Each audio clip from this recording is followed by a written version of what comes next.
Let me do the. I thank God for Ashley. I just want to say that. I just thank God. A dear old saint, I was visiting her, and she said something that touched me. She goes, Caleb, you are where you're at because your wife. And I was like, okay.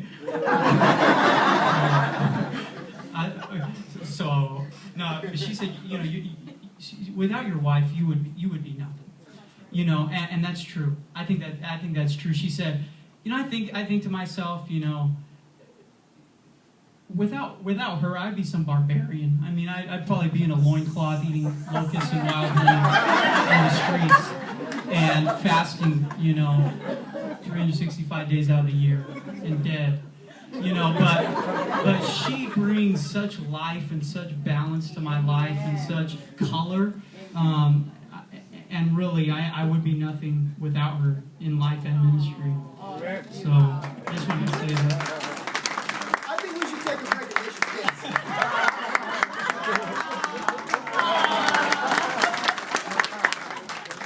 Let me do the third one, action. Okay, this is attention, affirmation, action. Action. You want to put it into action.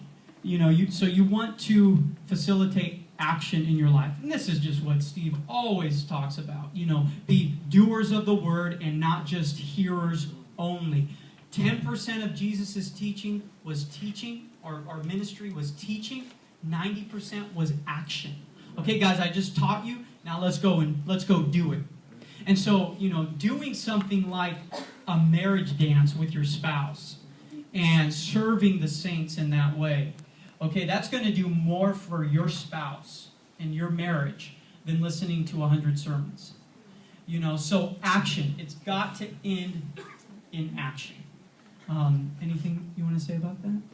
Yeah, and along those lines, I don't want anyone to discount the little things. The little things are really important, especially for us women. Right. It's the small things. It's and like last week, not being complacent. I think as women, it's like, did you just hear what I was saying? And it's the little things of, as far as action goes. So I would encourage you all at this point, just have one goal. What I do for Caleb is I just pick one goal every morning. I say, okay, what's one way I can just bless him today? What's one thing that I can do that would just serve him well, whether it's making his favorite meal, whether it's writing a silly, funny little text message or sending him a cute little picture of the kids.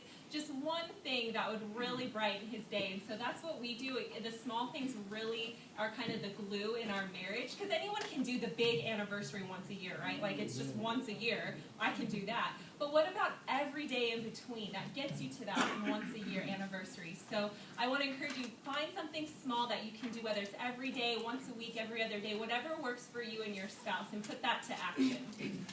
Amen. Amen. Let me close with one more thing. It connects with our passage in Ephesians 4. Equip the saints for the work of the ministry. And what's the goal of equipping the saints? What's the goal? What's the prize? What do we want? I often ask couples that I'm helping in their marriage, what do you want from your marriage? What's your number one desire? What's your number one desire? Okay, well, that he respect me, that he love me more, that he doesn't get angry with me and throw tantrums. So that's your number one goal. And so the first step in marriage counseling or marriage ministry is, what is your desires? What do you want? And then examining those desires with the Bible. Are those biblical desires? And so what Ephesians 4 tells us is that our number one desire in our marriage and life is to be like Christ, to mature manhood, to the measure of the stature of the fullness of Christ. It's not personal happiness. It's not, any of the other things the world would tell us. It's not just tranquility in the home. It's not, our number one desire isn't that your wife submit to you and respect you, or that your husband love you. Your number one desire is to be like Christ. And so if that's your number one desire, then when you get in the way of my personal happiness, I can still love you. Because the world tells you that your personal happiness is the greatest virtue, is seeking your personal happiness. And so that's why you have in the Thanksgiving Day parade, you have the cross-dressers, right? Did any of you see that? You had the cross-dressers who came out in Thanksgiving Day parade, and they said, ladies and guys wearing high heels. They said, ladies and gentlemen, and for those who haven't decided yet. And they spent the rest of their song with guys with high heels, ladies dressed as men, and the whole song was a celebration of gratifying your own personal wants and desires to make you happy. And if what you want makes you happy, then you are evil for transgressing that and for coming against that. That's the world. That's the world. But I saw this in a children's book. The locomotive motive. So your motives will drive your thoughts, actions, and words. Thoughts, actions, and words. Your motive. So if your motive is your own personal happiness, then your words and your actions and your thoughts will be driven by you getting your personal happiness. But if your motive is to be like Christ,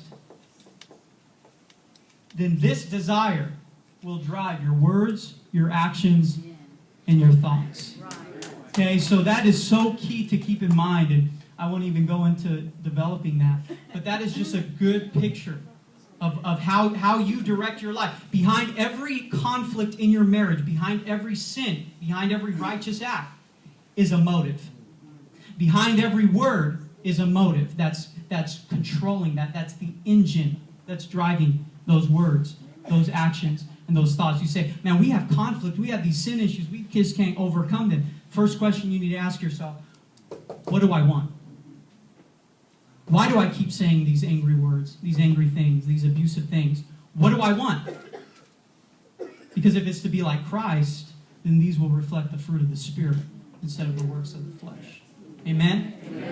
Amen. I'm going to just want to, did you want to say anything about that? Okay. I'll have Steve close us out. Good. Awesome. Hey.